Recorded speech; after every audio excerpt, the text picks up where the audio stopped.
저희 이제 정보통신정책연구원 같은 경우에는 이제 ICT가 이렇게 추동하는 여러 가지 사회 경제적인 변화를 좀 살펴보고 또 이해하는 데 필요한 여러 가지 정책들을 좀 살펴보고 있습니다. 최근에는 이렇게 디지털 기술의 활용도가 증가하는 일종의 어떻게 보면 디지털화에서 오히려 디지털 기술의 활용이 개인의 뭐 생활 방식 또 조직과 조직의 뭐 구조나 운영 방식까지도 바꾸어 나가는 디지털 전환이라는 개념에 좀 더 주목을 하고 있고 또 이 저희 연구원에서 그리고 저희 이제 이 실에서 저는 이제 경제학 전공자이기 때문에 조금 더 객관적인 증거를 가지고 이러한 변화나 영향을 좀 분석하고 정책을 구체화하는 연구를 그간 진행해 왔습니다.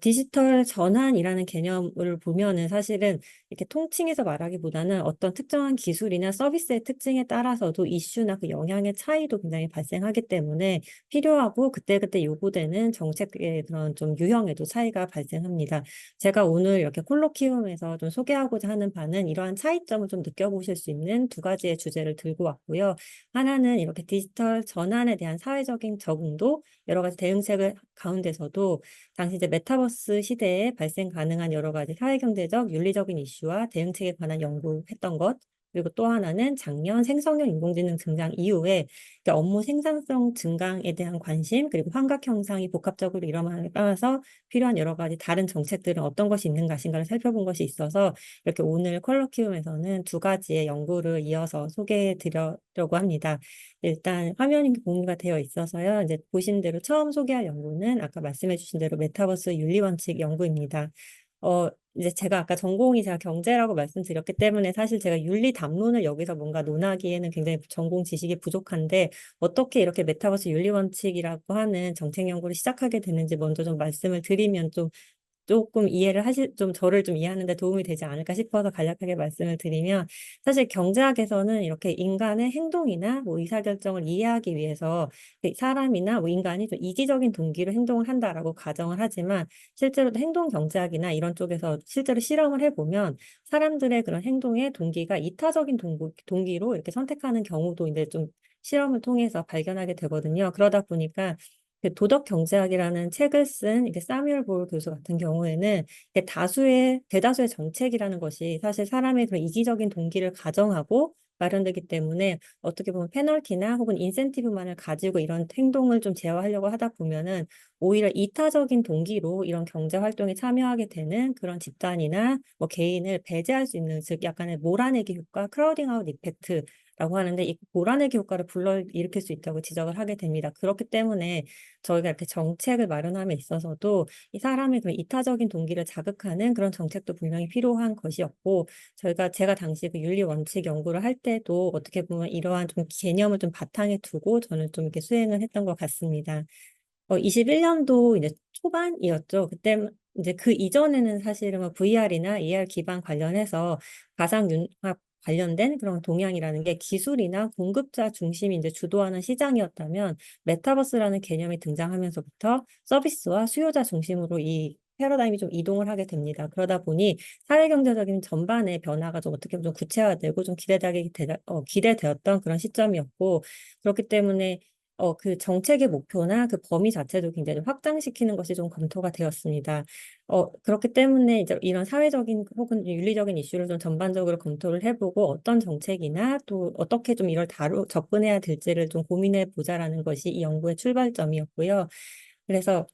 저희가 이제 처음에 살펴봤던 것이 이제 그러면 이 메타버스가 본격화됨에 따라서 예상되는 사회경제적인 이슈들은 무엇인가를 이제 저희가 여러 가지 문헌 조사, 전문가 조사, 또 뭐 이용자 조사 등을 통해서 이렇게 쭉 이렇게 나열을 봤을 때 전반적으로 뭐 아바타라던가 당시에 뭐 NFT와 같은 그런 탈중앙화 기술 그리고 크리에이터와 같은 여러 가지 새로운 구성 요소가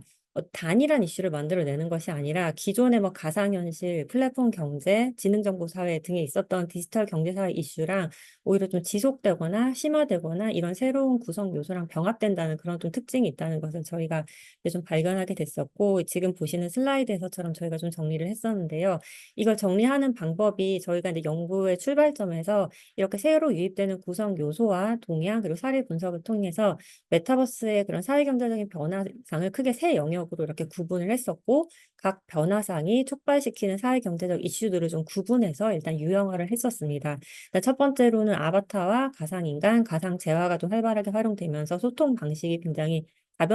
다변화되면서 교류와 협력의 그런 지평이 확대될 것으로 이제 기대가 되었는데 그렇기 때문에 동시에 가상 공간 내에서는 좀 비윤리적인 행위 발생의 그런 빈도가 좀 증가할 것이고 유해 행위 자체도 조금 단순하지 않고 고도화될 것이 좀 예측이 되었었고 또 새로운 디바이스 그리고 이걸 위한 높은 수준의 디지털 리터러시가 요구되기 때문에 디지털 격차 이슈도 좀 더 심화될 것이 좀 예상되었습니다.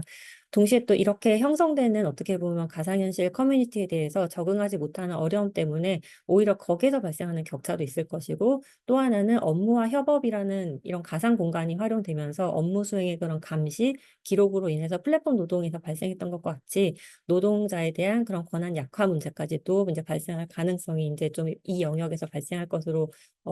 어, 저희가 좀 살펴봤었습니다. 두 번째 변화상은 그러면은 이제 좀 전자상거래나 금융이나 미디어, 뭐 SNS, 게임 이런 것 같이 기존의 디지털 플랫폼 서비스라는 것이 메타버스랑 이렇게 융합되면서 새로운 플랫폼 신시장이 개척될 것인데 여기에서 동시에 발생할 수 있는 이슈들은 기존의 플랫폼 시장의 그런 강자들인 그런 빅테크 기업들의 굉장히 우월적인 지위가 그대로 유지될 것이 좀 우려되기도 했습니다. 다수의 이용자 데이터를 보유한 기업은 그 서비스 고도화에도 유리하고 또 네트워크 효과를 발생시키면서 다수의 이용자를 이제 락인할 수 있는 그런 좀 효과적인 위치를 점유하기 때문에 그러다 보니 여전히 플랫폼의 독점력이 계속해서 이어질 것이라는 우려도 있었고 그래서 오히려 이런 새로운 시장이 개척되지만 혁신적인 기업이 등장하거나 새로운 기업이 신생 기업이 경쟁력 있게 활동하기가 굉장히 어려운 생태계가 형성될 것이다라는 좀 우려가 있었습니다. 그리고 마지막으로 이제 저희가 살펴봤던 것은 이렇게 노코드나 로코드 환경이 조금 익숙해지고 또 NFT 등으로 통해서 성장하는 그런 크리에이터 경제도 저희가 예상할 수 있었는데요. 다만 이러한 이슈는 동시에 가상 재화와 지식 재산권을 둘러싼 어떻게 보면 다양한 여러 지재권 측면에서의 그런 분쟁도 예상이 되었고 또 현재 그 1인 크리에이터 노동과 유사하게 메타버스 생태계에서 사실은 굉장히 이끌어 나갈 수 있는 그런 크리에이터라는 그 지위 자체가 플랫폼에 오히려 종속이 되는 그런 우려도 내포하는 것으로 저희가 파악할 수 있었습니다. 그래서 이렇게 저희가 일단 이슈를 쭉 살펴본 것에 대해서 그때 이제 21년도 처음 연구를 할 때 일반 국민을 대상으로 해서 이제 저희가 이런 메타버스 인식과 영향에 대해서 저희가 조사를 했었고 당시에 이렇게 살펴보면 뭐 21년도만 해도 이제 메타버스가 처음 부상을 했을 때이기 때문에 아주 뭐 활용해 본 집단은 그렇게 많지는 않았지만 적어도 이제 워낙 사회적으로 대두된 이슈여서 많이 좀 인식하고 있는 수준은 높았고 특히 디지털 서비스를 저희가 좀 고관여층이라고 부르기도 하는데 적극적으로 사용하는 그룹일수록 인식 수준이 높고 또 이용 경험이 좀 더 많은 것으로 저희가 좀 활용할 수 있었고요. 또 하나는 메타버스의 활용에 대해서도 좀 관심이 있었는데 오히려 뭐 게임이라던가 아니면 좀 흥미 위주보다는 현재 그런 그 당시에 그런 SNS 기능적인 측면보다는 사실 이런 메타버스가 교육이나 직업 훈련과 같이 조금 더 실용적인 목적의 활용을 기대하는 것으로 저희가 살펴볼 수 있었고 전반적으로는 뭐 기대와 우려에 대해서는 긍정적인 영향, 부정적인 영향 모두에 대해서 어느 정도 동의하는 과반 이상이 동의하는 그런 점들을 저희가 살펴볼 수 있었습니다. 그리고 이걸 가지고 저희가 그 22년도에도 한 번 더 이제 조사를 했었고, 그때에도 이제 1년이 지난 이후인데도 불구하고 유사하게 그 이슈들에 대해서 이제 파악하고 있는 것으로 저희가 살펴볼 수 있었고요. 상대적인 그 오른쪽 하단에 보시는 것이 이제 사회경제적 영향에 대한 기대와 우려 가운데서도 상대적인 발생 가능성을 저희가 제시했을 때, 뭐 자아의 발견과 자아의 혼란 사이에서는 어느 쪽이 조금 더 동의하는가라든가, 어느 쪽이 좀 동의하는지를 좀 저희가 질문도 했었고, 가상공간에서의 그런 혜택이 몰입감 높은 경험도 기대하면서도 또 가상공간에서의 그런 충동적인 행동을 할 우려도 있고 그런 것들이 좀 사실은 좀 혼재되어서 나타나는 점이 있었고 활용해보지 않았던 그러니까 실제로 경험을 하지 않았기 때문에 이런 결과가 나타날 수도 있는데요. 부정적인 인식이 조금 더 그때 당시에는 더 많이 좀 형성되어 있는 것으로 저희가 좀 확인을 할 수 있었습니다. 이런 이슈들을 가지고 저희가 또 이제 메타버스 경제 사회 문화 포럼이라는 그런 전문가 포럼도 저희가 운영을 하고 전문가 신증 조사를 통해서 그렇다면 메타버스 생태계에서 펼쳐지는 이런 다양한 이슈들을 어떤 식으로 다루어야 할지 그런 정책 방향들을 일단 좀 확 모색하는 그런 자리들이 있었고요. 그 이슈를 통해서 저희가 쭉 이렇게 훑어봤을 때는 새로운 이해 당사자 출현 그리고 참여자 간의 그런 상호작용 자체가 굉장히 다변하기 때문에 여러 가지 갈등이 발생할 것이고 그러다 보니 새로운 규범 정립에 대한 필요성 그리고 새로운 창작물 권리에 대한 좀 정리 범위에 대한 합의 등을 좀 요청하는 그런 이야기들도 있었습니다. 사실 이런 점들, 이런 뭐 이슈와 대응책 간에 제가 이렇게 간단하게 좀 이렇게 매칭을 시켜놨는데, 사실 이런 구체적인 이슈에 대해서 구체적인 대응책을 당시에는 뭔가 해야 된다라는 그런 공감대보다는 당시에 가장 중점적으로 얘기를 했던 것은 정책 대응의 주요 원칙을 일단 마련하는 것이 매우 중요하다라는 의견이 사실은 대다수였습니다. 특히 이 사안별 시급성이냐 분야별 이제 특수성에 따라서 좀 차별적으로 접근하는 것이 좀 굉장히 필요하고, 예를 들어서 법제가 필요한 영역이 따로 있을 것이고, 자율규제 영역이 있을 것이고, 뭐 규범 체계라든가 협의체를 통해서 해결해야 되는 이슈들이 있을 테니, 이거를 일괄적으로 혹은 또 단시일 내에 해결하기보다는 조금 더 장기적인 시각을 가지고 이런 좀 차별적으로 접근하자는 그런 방향성에 대해서 대다수가 공감을 했었고, 특히 메타버스에 대해서는, 이슈에 대해서는 단순히 뭐 설계자라고 하죠. 저희가 플랫폼 운영사라든가 혹은 운영자, 이용자 모두의 책임과 역할을 강조하는 것이 지금 이제 필요하다라고 이제 설명을 했었고, 있었습니다. 그렇기 때문에 어떻게 보면 이러한 주요 원칙들을 어느 정도 반영할 수 있는 것이 메타버스 윤리 원칙이라고 하는 하나의 정책이었기 때문이었고요. 그래서 저희가 이렇게 연구로서 사실은 좀 이거를 시작하게 되었던 것 같습니다. 즉, 메타버스 윤리의 좀 장점이라고 나중에 이제 뒤에서 제가 다시 좀 설명을 해드리겠지만, 발생 가능한 위험 이런 걸 좀 최소화하면서도 동시에 메타버스 생태계에 들어가 있는 이게 뭐 여러 이제 이해 관계자들 간에 모두의 책임과 역할을 강조하고, 또 민간의 자정 노력을 좀 촉구할 수 있는 그런 좀 유형이기 때문에, 어떻게 보면 이런 배경에서 메타버스 윤리 원칙 연구가 시작이 되었다라고 봐주시면 좋을 것 같습니다. 사실 이렇게 ICT 영역 혹은 이런 지능정보 기술 영역에서는 아까 이제 서두에서도 말씀해 주셨던 것처럼 그 윤리에 관해서 관심이 좀 많이 있었고, 또 활용도 많이 되었습니다. 지능정보 기술이나 서비스가 가져오게 되는 이런 혜택과 역기능에 대해서 효과적인 그런 정책 수단으로 윤리 규범이라는 것을 굉장히 좀 적극적으로 활용을 하고 있었고, 아무래도 이렇게 이슈 자체가 굉장히 가변적이고 좀 복합적이기 때문에 굉장히 공고화된 그런 법제도로 바로 가는 것이 어렵고, 거기에서 발생하는 시차와 공백을 어느 정도 메꾸고, 또 법 집행을 마련하고, 또 어떤 수반되는 여러 가지 사회적인 비용을 고려했을 때 윤리라는 것은 정책적인 관점에서도 굉장히 또 유용한, 어떻게 보면 그런 방안으로 이제 고려가 많이 되기도 왔습니다. 어, 그 아래에서 이제 보시는 것처럼 이렇게 정보통신 기술이 이렇게 진화할수록 이런 시차를 줄이고 이해관계자의 그런 자발적인 노력을 지원하기 위해서 사회적인 관심이 굉장히 높아졌고, 우리나라에서도 이제 좀 수정하고 있지만 이제 당시 이제 지능정보기술과 서비스 확산에 대응해서 제정된 그런 기본법 62조에서 실제로 윤리 규범을 제정해서 보급하기 위한 정부의 그런 노력을 이제 강조하는 그런 조항이 포함되어 있었고, 그런 과정에서 인공지능에 대해서도 선제적인 대응책 마련을 위해서 그런 인공지능 윤리 기준도 만들고, 윤리 규범을 인공지능에 대해서도 윤리를 좀 활용하고 있습니다. 이러한 또 한 가지는 이런 점 때문에 사실 메타버스가 등장하고 관련된 사회적인 혹은 이런 ICT 정책을 마련함에 있어서도 메타버스의 잠재력에 주목을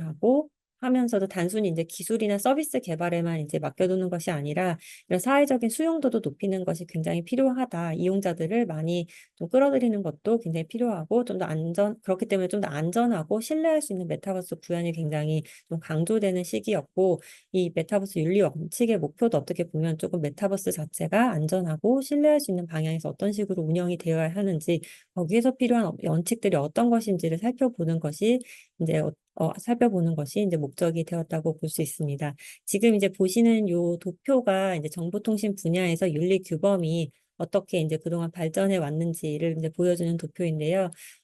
그 1977년도에 이제 제안된, 이거 이제 저 혼자 한 것은 아니고, 이제 윤리학 이제 전공하신 그 교수님과 그리고 다른 연구진들과 함께 좀 많이 살펴보면서 저희가 정리를 했었는데요. 1977년도에 제안됐던 이제 생명의료윤리의 4원칙, 자율, 정의, 선의, 해악 문제의 특징이 이런 정보통신 기술 윤리 규범에도 좀 근간이 되어서, 이를 중심으로 4원칙을 중심으로 해서 특정한 기술이나 서비스의 특징을 반영하면서 이제 발전해 나가는 것을 저희가 확인할 수 있었습니다. 예를 들어서 가장 이제 대표적으로 저희가 가장 최근의 사례를 예전에 이제 인터넷, 로봇, 뭐 컴퓨터 이렇게 발전해 왔다면, 최근에 그런 사례인 인공지능 같은 경우에는 이런 4원칙을 중심으로 해서 데이터와 알고리즘에 기반한 그런 여러 가지 자동화된 의사결정이 가져오는 편향성, 그리고 블랙박스적인 특징을 고려해서 인간 중심과 인권 존중의 가치를 보존하기 위해서 어떻게 보면 설명 가능성, 추적 가능성, 책임성, 책무성, 투명성 등의 원칙들이 이제 여러 윤리 기준에서 저희가 확인되는 것을 좀 살펴볼 수 있습니다. 메타버스의 쟁점 해결을 위한 그런 자정 노력 같은 경우도 사실 이제 민간에서는 막 논의가 그 당시 좀 시작되던 단계였습니다. 이용자 측면에서는 아무래도 이 메타버스의 밸류체인 상에서 이용자랑 가장 접점이 많은 메타버스형 플랫폼 서비스를 운영 주체를 중심으로 해서 이렇게 이용자를 규율하기 위한 자발적으로 마련된 그런 커뮤니티 규범에서 이런 윤리적인 좀 측면을 저희가 좀 많이 발견할 수 있었는데요. 대표적인 뭐 제페토, 로블록스, 그리고 메타에서 이제 오큘러스 퀘스트라고 하는 디바이스를 통해서 접속할 수 있는 호라이즌 월드와 같은 그런 약관에도 이러한 몇 가지의 공통된 그런 규범들이 포함할 수 있는 것을 저희가 확인할 수 있었습니다. 이런 이용자에게 좀 요구되는 그런 규범들이 많았고, 당시에는 설계자에게 이제 좀 필요한 그런 가치들이나 그런 원칙들에 대해서도 당시에 이제 논의가 이제 처음 이제 시작되는 단계였습니다.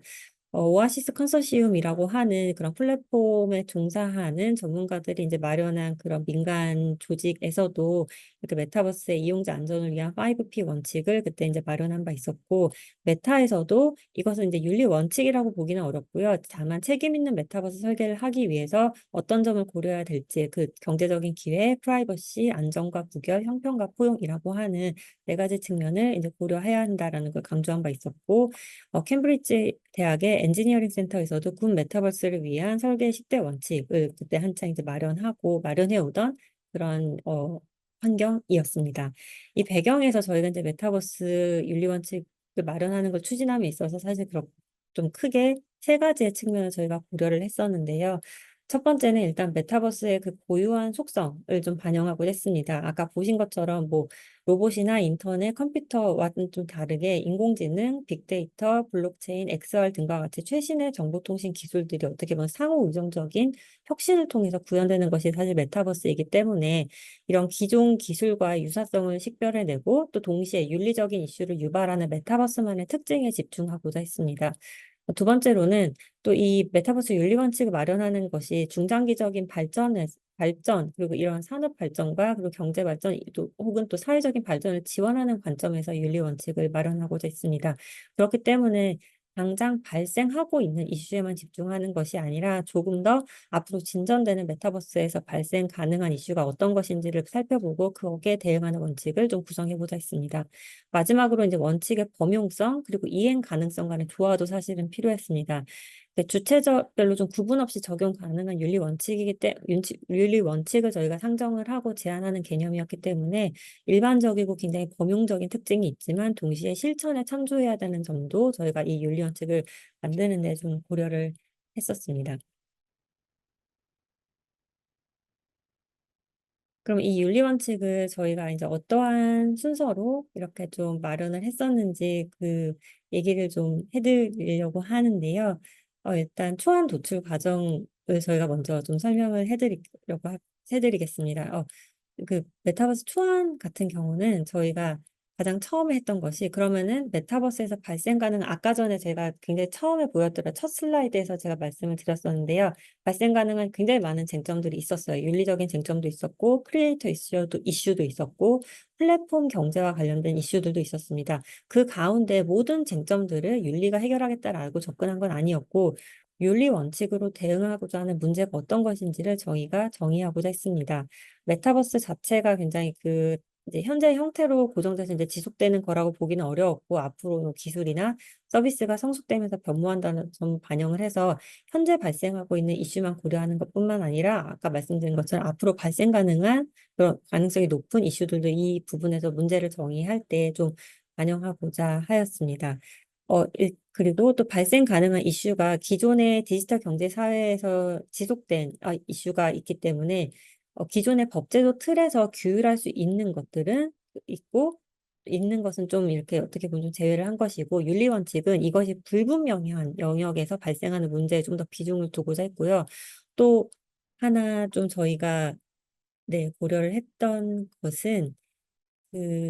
윤리라는 것이 저희가 이제 약간 법경제학에서 좀 논의가 됐던 것이었는데요. 법이나 윤리, 시장, 기술과 같은 어떻게 보면 인간의 행동을 제약할 수 있는 이런 네 가지의 규범, 유형 가운데서도 윤리의 특징은 법적인 강제력이 수반되지 않으면서도 인간이나 조직의 주관에 반영되어서 영향된다는 점, 그 점도 저희가 좀 이 문제를 정의하는 데 저희가 고려를 했습니다. 그래서 이런 이제 문제를 여러 가지 아까 말씀드린 대로 각각의 그런 변화상에서 도출한 쟁점들 가운데서도 이런 윤리라는 개념을 좀 염두를 했을 때 윤리로서 대응할 수 있는 이슈를 저희가 크게 네 가지로 이제 영역으로 구분을 했었고요. 첫 번째는 비윤리적 반사회적 행위, 두 번째는 디지털 격차, 세 번째는 사생활과 개인정보 침해, 네 번째는 창작 활동의 제약, 이렇게 네 가지로 저희가 문제를 정의를 하고 이 문제를 윤리 원칙으로 다룰 것으로 윤리 원칙이 다루어야 되는 문제의 정의로 저희가 하였습니다. 그 다음으로 단계로 저희가 했던 것이 이 문제의 그러면은 유발하는 이 동인을 어떤 식으로 어, 살펴볼 수 있는가를 해서 윤리 원칙의 범위와 대상을 좀 명확히 하고자 했습니다. 그 결과 이제 정의된 이 문제를 일으키는 원인, 동인이 저희가 살펴봤을 때 개인적인 측면에서는 가상 자아를 통해서 상호작용한다는 점, 그리고 사회적으로는 경제 시스템이 그 안에 작용하고 있다는 것, 또 기술적으로는 기존 온라인 공간보다 좀 더 몰입감 높은 환경에서 구현되는 점, 그리고 구조적으로는 이것이 디지털 플랫폼의 형태를 가지고 있다는 점, 이렇게 네 가지를 저희가 주목을 했고, 그렇기 때문에 윤리 원칙의 범위와 대상은 적용 범위는 생태계 구성 요소 가운데서도 가상 공간 플랫폼이 되어야 할 것이고, 또 권장 대상의 경우 윤리 원칙의 권장 대상도 가상 플랫폼 을 대상으로 했을 때 그것의 공급 주체, 수요 주체가 돼야 된다는 것을 조금 더 명시적으로 저희가 이를 통해서 좀 발견할 수 있었습니다. 그 다음으로 저희가 했던 것은 문헌 분석입니다. 이 문헌 분석 같은 경우에는 이제 정보통신 기술 분야의 그 여러 가지 윤리 규범들을 문헌을 비교를 해서 메타버스 윤리 원칙의 이런 목적과 적용 대상에 좀 정합하는 여러 가지 이제 원칙들을 저희가 좀 공통점과 차이점들을 이제 쭉 이렇게 좀 살펴보고자 했었습니다. 이걸 이렇게 이런 제안 주체 제목들을 저희가 정리하고 내용들을 좀 쭉 특화해서 살펴본 결과 각 윤리 규범에서 이제 공통적으로 다루고 있는 주제들을 크게 8가지로 이렇게 그림으로 저희가 나눌 좀 정리를 했었습니다. 메타버스라는 게 약간 인터넷의 속성도 가지고 있고 XR과 같은 그런 디바이스의 속성도 가지고 있기 때문에 뭐 인터넷 등과 같은 온라인 윤리 규범, 그 XR 관련된 윤리 규범을 저희가 참조를 했고 또 동시에 메타버스를 위해서 만들어진 윤리 규범 아까 얘기했던 그런 것들을 쭉 이렇게 나열을 해서 그 강도나 혹은 그 어떤 요소들이 이제 공통적으로 들어가 있는지를 저희가 쭉 취합을 해서 정리를 했을 때 크게 주제가 8가지로 나누어진다는 것을 저희가 좀 발견을 할 수 있었습니다. 첫 번째가 이제 인권 존중의 가치, 두 번째 공정과 형평, 해악 금지, 데이터 관리, 책임성, 사생활 보호, 다양성과 포용성, 그리고 지속 가능성. 이렇게 되어 있었습니다. 그래서 온라인 공간과 달리 메타버스로 올수록 아마도 인공지능이나 블록체인과 같은 그런 기술과 융합되기 때문에 다양성이라던가 혹은 데이터 관리 이슈가 굉장히 강조되는 특징이 있었고 또 해약 금지 같은 경우에는 이런 도메인의 구분 없이 굉장히 자주 등장하는 것을 저희가 이런 문헌 분석을 통해서도 당시에 확인할 수 있었습니다. 이러한 이제 과정을 통해서 저희가 윤리원칙의 초안을 그 당시에 이제 만들었었는데요. 이 윤리원칙 초안에서는 이렇게 윤리학에서 이제 보편적으로 여러 가지 추구하는 가치들 가운데서도 본 윤리원칙이 식별한 문제의 동인이었던 그런 동인 때문에 공고해지는 혹은 연약해지는 그런 가치들을 저희가 세 개의 지향 가치로서 당시 이제 초안에서 이제 제시를 했었습니다. 온전한 자아, 안전한 향유, 지속적 번영이라고 하는 3대 지향 가치를 저희가 마련을 했었고 할 때 실천 원칙으로서 진정성, 자율성, 호혜성, 사회생활 존중, 공정성, 데이터 보호, 포용성, 책임성 이렇게 8가지를 저희가 당시에 이렇게 초안으로서 제시를 했었습니다. 이 메타버스의 초안 같은 경우 근데 제가 이제 나중에 이제 수정안을 거친 얘기도 말씀을 드리긴 할 텐데요. 이런 초안을 마련을 한 이제 이 참여 이제 이게 한 결과를 통해서 어 네, 마련을 할 때 이렇게 단순히 저 이제 혼자서 이걸 연구를 쭉 한 것은 아니고 이제 윤리나 혹은 법제도 등에 대해 이렇게 이제 이해가 높고 저보다 훨씬 더 이제 전문적으로 이제 연구를 하시는 오늘 이제 이 국가생명윤리정책원의 콜로키움을 이제 소개를 해주신 이제 동국대학교 심지원 교수님 포함한 이제 연구반을 저희가 운영을 했었고요. 운영을 하면서 동시에 굉장히 좀 큰 규모의 여러 전문가 자문단을 두고 중간중간 저희 연구 점검 회의도 하고 이 결과도 굉장히 피드백도 많이 받으면서 초안을 마련하였다라고 봐주시면 좋을 것 같습니다. 그럼 이 초안이 마련되고 이것은 이제 결과로 내는 것은 아니었습니다. 사실 메타버스 윤리원 측의 그런 마련하기자 했던 배경 자체가 사회적으로 이런 메타버스에 대한 관심과 수용성을 굉장히 높이기 위한 그런 측면이 강했기 때문에 실제로 사회적인 의견 수렴을 받는 과정이 저희에게 굉장히 좀 중요했었고요. 이후 과정에 대해서도 제가 오늘 좀 간략하게 말씀을 드려보려고 합니다. 어, 일단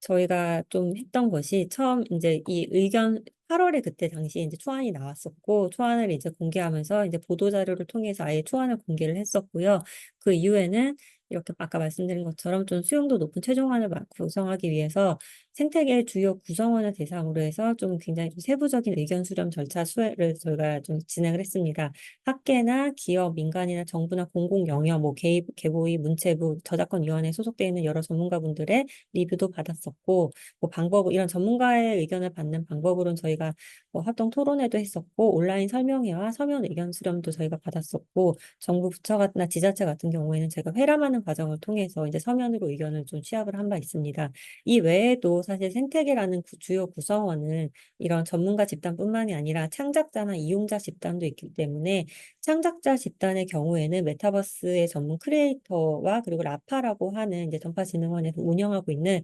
메타버스 아카데미의 그런 교육생들을 대상으로 해서 저희가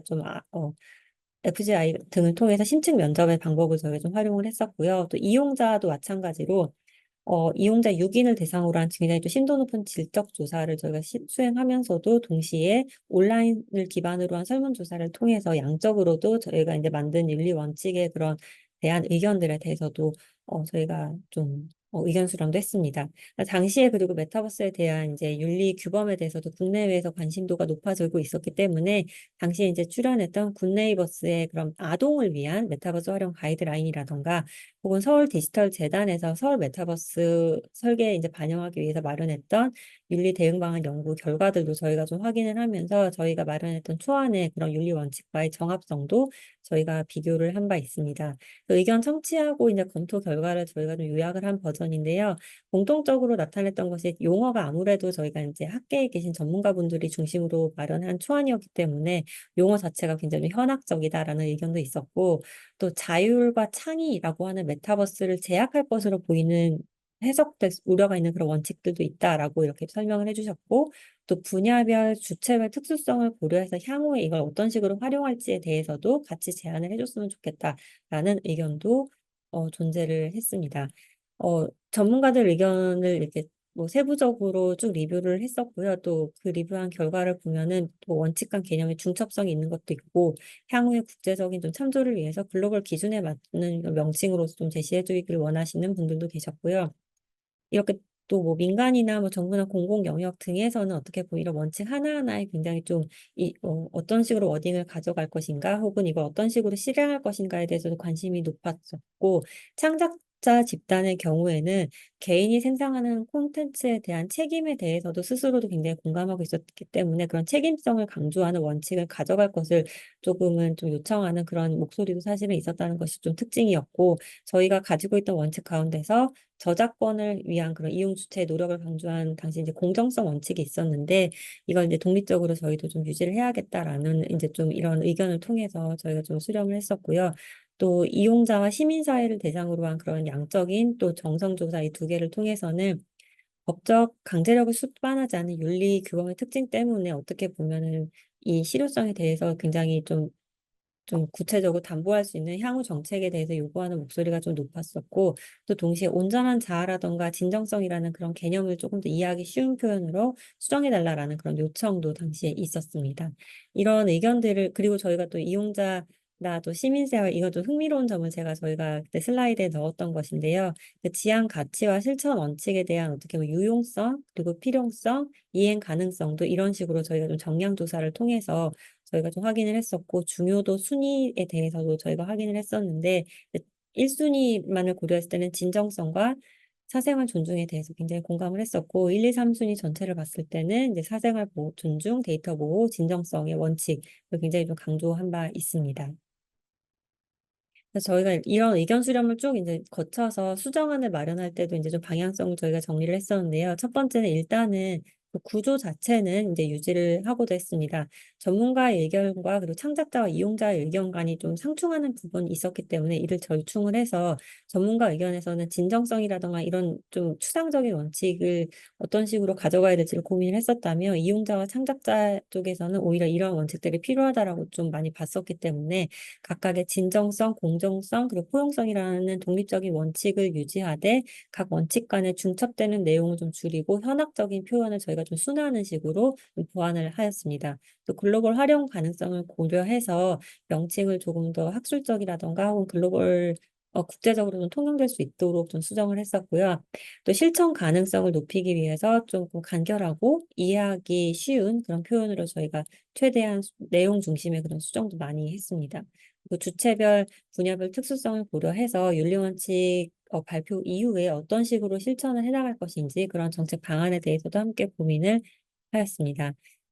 이게 이제 구조 자체는 이제 아까 말씀드린 것처럼 이제 그대로 거의 유사하게 갔었는데 내용 수정이 이제 예시를 이제 이 페이지에 저희가 간략하게 적었고 이거는 시간 관계상 제가 이제 생략을 하고 넘어가겠습니다. 이제 마지막으로 그러면 이 윤리 원칙의 주요 내용을 간략하게 설명을 해드리려고 합니다. 윤리 원칙이 페이지가 약간 8페이지 정도가 되고요. 그 메타버스 윤리 원칙의 그 처음 문서 자체 처음에는 이 목적과 대상 그리고 구조도 이제 구체적으로 저희가 제시를 했습니다. 이 메타버스 윤리체 목적을 좀 명시를 하는 것이 굉장히 필요했기 때문에 윤리적인 문제를 숙고하면서 개인이나 조직의 자발적인 행동 변화 그리고 대응 노력의 기준이 되는 것을 저희가 제시를 했다. 그렇기 때문에 이것이 법적 구속력이 수반되지 않는 연성 규범이다라는 점을 좀 명시적으로 말을 했고요. 또 동시에 메타버스 이 윤리를 활용하는 방법이 개인이나 조직이 운영을 하거나 뭐 이렇게 메타버스를 이용함에 있어서 내재화해서 의사결정이나 참여 과정에서 윤리적 가치가 발현될 수 있는 것을 목적으로 한다라는 것을 저희가 서두에 강조를 했습니다. 그리고 이 메타버스 윤리 원칙의 대상은 경험적인 가치라고 하는 것이 배포되는 메타버스 플랫폼을 개발하고 운영하는 주체, 그리고 이 경험적인 가치를 창작하거나 발견하기 위해서 메타버스 플랫폼을 이용하는 주체, 이렇게 두 주체를 저희가 포함을 했습니다. 그렇기 때문에 개발, 운영, 이용에 직접 참여하는 개인과 조직이 포함이 되고 또 직접 참여하진 않더라도 직간접적으로 영향을 받게 되는 여러 가지 이해관계자도 여기에 포함이 됩니다. 또 하나는 어, 민간의 이런 이행 노력을 지원해야 되는 정부인 공공부문의 주체도 저희가 주요한 이런 메타버스 윤리 원칙의 대상자로서 저희가 포함을 하였습니다. 구조는 이제 권장 대상이 추구해야 할 3대 지향 가치, 그리고 해당 가치, 이 세 가지 가치를 내재화하기 위해서 필요한 8가지 실천 원칙을 저희가 제시를 했었고요. 이것이 어떻게 보면 이런 것이 어떻게 보면은 특정 주체에게 저희가 준수의 이런 부담을 준다기보다는 권장 대상, 그 정부도 포함하고 개인과 조직 그리고 여러 이해관계자, 다수 이해관계자를 포함해서 권장 대상이 모두의 협력과 책임이 요구된다라는 것을 저희가 굉장히 좀 많이 강조를 했었고 또 하나 가장 그 의견 수렴에서 좀 많이들 우려하셨던 부분이 그 법률과 규제와의 어떤 식으로 조화롭게 가져갈 것인가를 굉장히 좀 우려를 하셨기 때문에 저희가 서원에서 굉장히 명시적으로 영역이나 분야에 따라서 윤리 원칙의 일부가 이미 법률이나 규제에 반영되어 있는 경우에는 이행 주체가 그 규제와 법적 의무가 우선한다는 점을 조금 더 명시적으로 저희가 여기에서 좀 반영 표현을 하고자 했습니다. 그래서 메타버스 윤리 원칙이 이렇게 좀 저희가 간략하게 표현했던 것이 이 이제 동그라미 이 표에 저희가 나와 있는 것으로 봐주시면 될 것 같습니다. 그 3대 지향 가치를 이제 중심으로 해서 8개의 원칙을 저희가 이렇게 원형으로 이제 배치를 했었고, 각 원형으로 표현한 이유는 각 원칙 간에 이제 우선순위가 존재하지 않고, 또 원칙과 가치가 서로 매칭되는 관계가 아니라는 걸 저희가 좀 보여주고 했었고요. 그 원칙에 대한 설명과 행동 강령은 사실은 페이지별로 굉장히 자세하게 나와 있지만, 이렇게 한눈에 보기를 통해서 요약을 버전을 저희가 좀 제시를 한 바 있었습니다. 그 3대 지향 가치의 경우에는 행동이 어떻게 보면 도구적인 동기, 즉 메타버스에서 무엇을 얻는 것보다 메타버스에서 우리가 무엇이 되려 하는가에 조금 더 집중을 해서 메타버스와 관계를 맺게 되는 영역을 저희가 개인적인 그리고 사회적인 시간적인 측면을 좀 나누어서 개인적으로는 온전한 자아를 추구하고 사회적으로는 안전하게 향유할 것을 강조하고 또 시간적으로는 지속적으로 번영하는 것 조금 더 미래지향적인 관점에서 이렇게 고려했어요. 이렇게 세 가지의 가치를 저희가 이제 제안을 이제 각각의 측면을 영역별로 저희가 나누어서 이제 제시를 했었습니다. 각 가치도 똑같이 이제 원칙과 마찬가지로 수평적인 관계이기 때문에 어느 가치가 어느 가치에 우선하고 이런 거는 이제 없는 그런 가치로 이제 보시면 될 것 같습니다. 각각의 원칙에 대해서 저희 좀 간략하게 설명을 드리면 진정성이라는 원칙은 어떻게 보면 오늘 이제 콜로키움을 관심 있게 보시는 분들께서는 이미 좀 어떻게 보면 익숙한 개념일 수도 있을 것 같은데요. 메타버스에서 사실 가상 자아라고 할지라도 이제 현실의 자아가 그런 내면한 가치 기준에 기반해서 진실된 행동을 하는 것이 필요하다라는 것을 저희가 이렇게 원칙으로 만든 것이었습니다. 그 다음 원칙이 이제 자율성의 원칙이었고, 메타버스의 참여 여부와 행동하고 상호작용하는 방식을 능동적으로 이제 결정할 수 있는 것이었고, 호혜성은 가상자아가 긍정적인 호혜성을 말하는 것이고 가상자아가 아무래도 플랫폼에서 이제 매개 없이 소통하기 때문에 재화나 정보나 같은 그런 자원을 이제 교환하는 것뿐만이 아니라 정서적인 교환, 감정, 그런 것도 정서적 요소도 교환이 되기 때문에 조금 우호적이고 협력적인 상호작용이 오고 갈 수 있는 점 때문에 저희가 강조를 했었고요. 메타버스라는 것이 어떻게 보면 좀 사적 영역이라는 것도 존재를 해야 되는 공간이기 때문에 공간이라는 점에서 나와 타인이 함께 활동하고 있는 공간이라는 그 동시성이 존재한다는 점을 좀 주지하기 위해서 저희가 사생활 존중도 독립된 원칙으로 포함시켰습니다. 또 창의적인 역량이 발휘되고 경제적인 기회로 이어질 수 있기 때문에 이런 기회의 형평이 보장되면서도 타인의 권리 침해가 일어나지 않아야 된다는 점에서 공정성도 저희가 원칙으로 포함을 하였고 당연히 이제 메타버스에서 수집되는 정보의 유형이 굉장히 다양하고 폭넓기 때문에 데이터 보호도 주요한 원칙, 그 개인정보 보호도 주요한 원칙으로 들어가 있습니다. 다음은 이제 포용성 같은 경우에도 접근성, 뭐 개방성, 다양성을 존중하는 그런 원칙이고 이 책임성도 들어가 있는데요. 이 책임성의 같은 경우에는 우리가 흔히 다른 원칙에서 보는 그런 어떻게 보면 공간에서 벌어지는 찰나적인 그런 행위에 대한 뭐 보상 혹은 플랫폼 기업에 대한 배상 책임, 비례적 책임과 같은 것이 아니라 어떻게 보면 미래 세대를 위해서 현재 세대가 지금 하려고 있는 설계해 가고 있는 만들어 가고 있는 플랫폼에 대한 책임을 강조한 거다라고 봐주시면 될 것 같습니다. 아무래도 지금 저희가 이제 메타버스를 활용하면서 구축한 여러 가지 룰이나 규범이나 암묵적인 그런 이야기들이 결국에는 미래 세대까지 이어지기 때문에 미래 세대가 이 메타버스의 그 잠재성, 역동성이 선용하는 그런 가치가 창출되는 공간으로 지속되기 위한 그런 노력을 우리가 해야 한다라는 것을 넣은 것이 책임성이고 책임성이라는 것은 책임의 범위를 미래 세대로 확장한 그런 원칙으로 봐주시면 될 것 같습니다. 이렇게 해서 저희가 이제 메타버스 윤리 원칙을 마련을 했고 각각의 이제 실천 원칙들을 이렇게 좀 디테일하게 쓴 것이 이제 메타버스 윤리 원칙의 풀 버전으로 봐주시면 될 것 같습니다. 아까 이제 의견 수렴을 했을 때 그때 당시에 많이 나왔던 의견도 가장 좀 예시가 됐던 것은 이렇게 잘 만들어 놓은 윤리 원칙이 앞으로 어떻게 활용될지에 대한 그런 계획에 대해서도 당연히 포함이 되어야 된다라고 얘기를 했었고, 당시에 이제 저희가 제안을 했던 것이 뭐 홍보나 교육 수단을 마련해서 윤리 원칙이라는 것을 굉장히 인식을 좀 활발하게 만드는 것이 이제 필요하다라는 것이 있었고, 윤리라는 것이 이제 실천이 되어야지 힘이 있기 때문에 실제로 이걸 구체적으로 어떤 식으로 이행할 수 있는지 방안도 이제 제시를 해달라라는 것이 제시를 해야 한다라고 저희가 얘기를 했었고, 또 동시에 윤리 원칙이 이제 메타버스가 굉장히 좀 가변적이기 때문에 어떻게 보면은 윤리 원칙도 이에 따라서 맞춰 나가기 때문에 이거를 이 메타버스의 이슈 자체가 어떤 식으로 변하는지를 계속해서 이제 모니터링하고 추적해가는 그런 여러 가지 객관적인 증거를 수집하는 것 이렇게 세 가지의 영역이 필요하다라고 저희가 그때 이제 얘기를 했었고요. 이후에 이제 뭐 교육 수단이나 여러 가지 프로그램들 만들어지는 홍보 절차도 많이 있었고, 또 기업이 어떤 식으로 윤리 원칙을 내재하고 있는 사례를 발굴하고, 또 이 메타버스 얼라이언스를 통해서 이 윤리나 규범을 어떤 식으로 가져갈지 이 생태계에서 실제로 이 설계를 하고 참여하시는 주체들을 중심으로 해서 굉장히 적극적인 논의가 아직까지도 매해 이제 그런 여러 가지 분과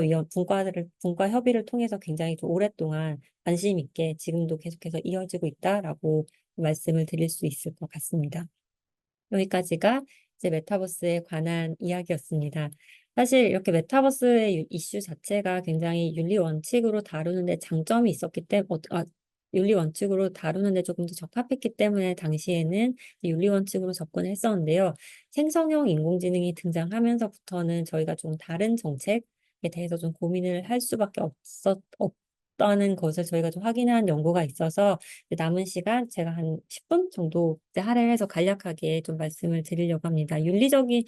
측면이긴 하나 사실 노동의 이슈와도 조금 더 관련이 되어 있는데요. 이 생성형 인공지능이 등장하면서부터 저희가 어떻게 보면은 이렇게 인간과 기계 간의 상호작용 자체가 굉장히 매개물 없이 이제 이루어지는 것을 저희가 좀 경험할 수 있었고, 그러다 보니 저희가 이제 이 작년에 연구를 하면서 인간과 기계 간의 그런 상호작용이 이렇게 이제 어떻게 보면 심화되는 이제 정말 이제 접점이 이제 딱 이게 느껴지는 이런 시기에서 과연 적정 인공지능 사회란 어떤 것인가에 대해서 좀 고민을 해보자라는 것이 당시 이제 연구의 출발점이었고요. 저희가 이제 연구하면서 시작하면서 적정 인공지능 사회를 이제 정의를 해서 고도화된 인공지능이 제시하는 근시적 혜택에 매몰되어서 이제 자동적으로 이 기술을 수용하는 것이 아니라 인간이 사회적인 맥락에서 그 맥락을 좀 고려하면서 필요한 수준의 인공지능을 자율적으로 채택하고 활용하는 사회다라는 것을 저희가 좀 연구 주제로 잡아서 저희가 이렇게 좀 활용해보고자 했습니다. 그간 이제 인공지능 이야기를 하면은 사실 좀 생산성 혁신에 대한 이야기도 많이 했었고, 그러다 보니 이렇게 좀 생산성 혁신의 동력이 되는 자동화 기술이 그간 굉장히 발달을 했음에도 불구하고, 이 경제학에서는 오랫동안 이 생산성이 증가하는데 경제 성장률은 그에 따라 가지 못하는 어떻게 보면 생산성 역설 현상이 그동안 굉장히 화두였거든요. 근데 이런 걸 예시하면서 이제 다른 이제 학자들 입장에서는 사실 이런 기술이 실제로 생산성에 반영되어서 경제 성장으로 이어지기 위해서는 기술이 수용되어 있는 경제적인 제도, 그리고 문화적인 기반, 그리고 사회적인 그런 어떻게 보면 사회적인 그리고 개인적인 그런 역량도 굉장히 또 올라와야 되기 때문에 그 변곡점을 지나야 이게 실제로 경제적인 성장을 이어질 수도 있고, 생성형 인공지능이 어떻게 보면 이걸 실제로 이제 경험해주고 있기 때문에 생산성 제이곡선의 이런 변곡점을 좀 지나게 해주지 않을까라고 이제 기대를 한다라는 것을 이제 많이 이야기를 했었습니다. 인공지능 이전에도 이제 ICT 기술이 실제로 노동에 어떤 식으로 인간의 역량에 어떤 식으로 영향을 미치는가에 대해서 일자리에 어떻게 영향을 미치는가의 연구가 다수 이루어져 왔었는데요. 실제로 어떤 일자리를 대체하고 보완하는지 혹은 역량을 증강하는지 측면에 대해서 이제 다양한 연구들이 있었습니다. 그러다 보니까 이 양적인 측면에서는 어떻게 보면은 자동화로 인해서 새로운 업무가 이제 발생할 것이 기대가 되지만 동시에 기존의 단순한 그런 반복적인 업무를 대체하는 가능성 때문에 자동화로 인해서 신규 업무가 대체하는 그 양이 오히려 그 새롭게 대체하는 그 양보다 훨씬 더 작기 때문에 오히려 노동 수요가 감소할 거다라는 그런 우려에 대한 그런 연구들도 실제로 있었고, 아래 이제 그래프에서 보시는 것이 이제 미국의 데이터를 가지고 봤을 때 이전의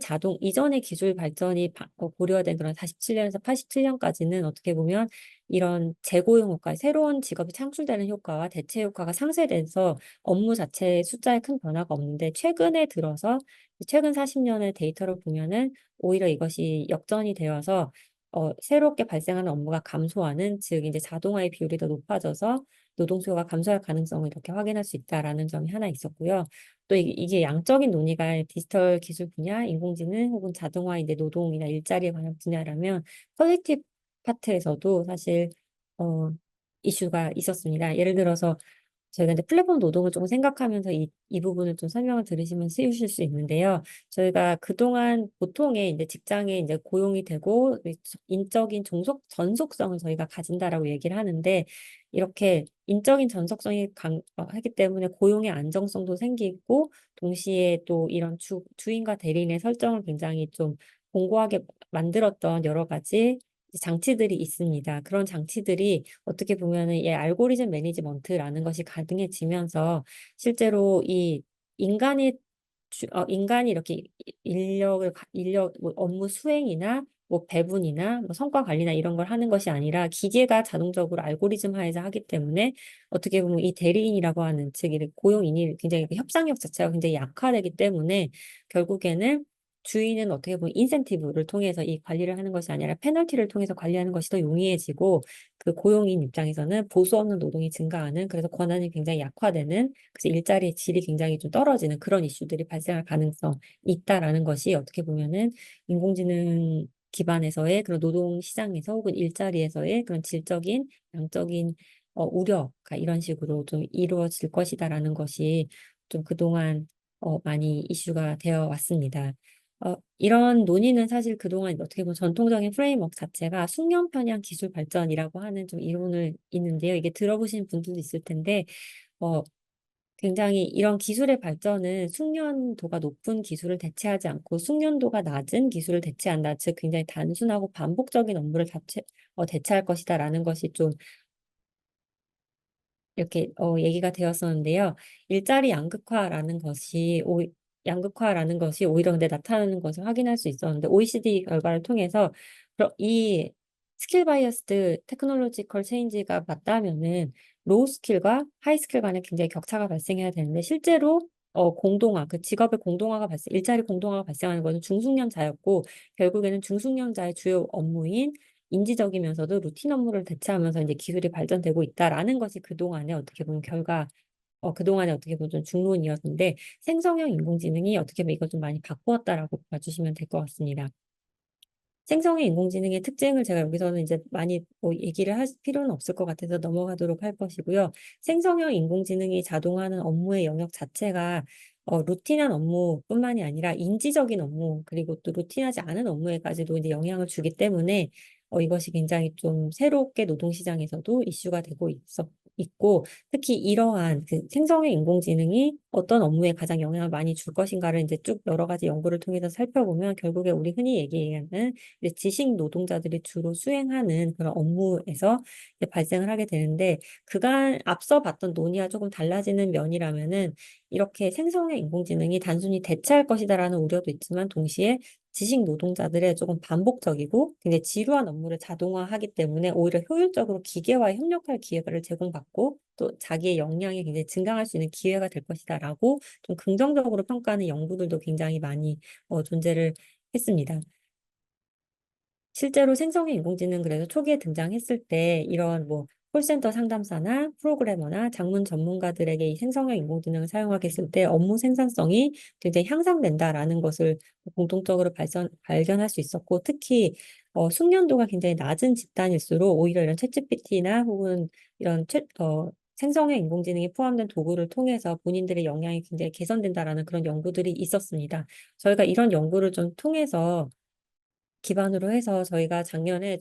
좀 유사한 저희도 실험을 수행했었는데 이 실험이 좀 흥미로워서 오늘 제가 가져왔는데요. 그 기존에 아까 봤던 그런 콜센터 상담사 혹은 뭐 장문 영역 전문가라는 걸 생각을 해보면 사실 챗GPT가 굉장히 잘하는 업무이죠. 그러다 보니까 어떻게 보면 연구 결과도 굉장히 좀 긍정적인 효과를 저희가 볼 수 있었는데 그렇다면 우리가 좀 여러 가지 업무를 동시에 실험을 해봤을 때 실제로 이 생성형 인공지능이 그런 역량을 보완하면서 생산성을 개선하고 있는 것인가를 저희가 좀 살펴보고자 했습니다. 즉, 단일한 그런 하나의 그런 역량이나 업무에 집중하는 것이 아니라 여러 가지 업무를 동시에 좀 비교 분석을 해보고자 했고, 이를 위해서 저희가 이제 한국어를 모국어로 하는 그런 대학생들의 이제 실험 대상으로 해서 약 349명을 대상으로 해서 성균관대한 작년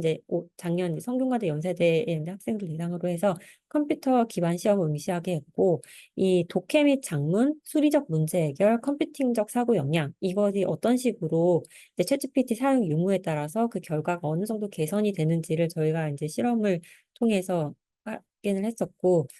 그 결과를 보면은 당연하게도 작문 영역에서는 당연히 좀 중위권 수준의 역량을 가진 참가자들의 그 성과를 굉장히 높게 향상시키는 걸 저희가 발견할 수 있었는데, 한 가지 좀 특징적인 점이 그 수리적 역량에 대해서 저희가 처음에 이제 가지고 있던 연구 가설은 이제 대학생들을 대상으로 했기 때문에 수리적 역량이 원래도 좀 있었던 흔히 말하는 이공계 학생들은 챗GPT를 사용하더라도 챗GPT가 발생하는 그런 할루시네이션적인 답변에 대해서 좀 스스로 좀 필터링을 하고 새롭게 이제 답을 쓴다거나 하는 식으로 할 줄 알았는데 그렇지 않는 결과를 저희가 확인할 수 있었는데요. 챗GPT 사용 하면은 참여자의 전반적인 수리적인 문제 해결 영역의 성과를 오히려 굉장히 저하하는 것을 발견했고, 영향이 낮은 사람은 조금 더 성과가 더 이제 더욱 저하하는 걸 발견할 수 있어서, 이것이 어떻게 보면은 개인이 가지고 있는 역량뿐만이 아니라 챗GPT를 사용함으로써 거기에 대해서 할루시네이션 이슈가 있음을 인지하는 있음에도 불구하고 굉장히 의존도가 높아져서 오히려 나의 원래 가지고 있던 역량보다 오히려 더 저하되는 걸 저희가 좀 확인을 할 수 있어서, 그만큼 생성의 인공지능을 활용하는 데 있어서 얼마나 인간이 조금 더 본인의 이제 개입이라든가 혹은 역량이 필요한가를 오히려 좀 역설적으로 보여줬던 그런 연구였습니다. 이런 과정에서 보면은 아까 이제 메타버스와 좀 다르게 발생하고 있는 이런 생성의 인공지능이 등장해서 발생하는 이슈들을 대응하기 위해서는 결국에는 인간과 기계 간의 그런 협력 방안에 대해서 이제 고민을 하는 것이 필요하고, 그렇기 때문에 그 환각과 같은 그런 기술적인 한계를 명확하게 인식하고 기계와의 대화하는 방법을 제안하면서 동시에 대체될 수 없는 인간의 창의성 자동화는 어떤 것인가에 대한 고민, 그리고 디지털 인텔리전트 워커로서 생성형 인공지능이 적합한 영역이 어떤 것인가를 좀 더 적극적으로 채택하는 그런 것을 지원하는 여러 가지 교육이라던가 혹은 인재 정책이 필요한 점을 저희가 이런 연구를 통해서 당시에 좀 강조를 한 바 있습니다. 일단 시간이 다 되어서요. 오늘 여기까지 우선 발제는 마치고 못다한 이야기는 토론을 통해서 좀 더 메꿔보도록 하겠습니다. 들어주셔서 감사합니다.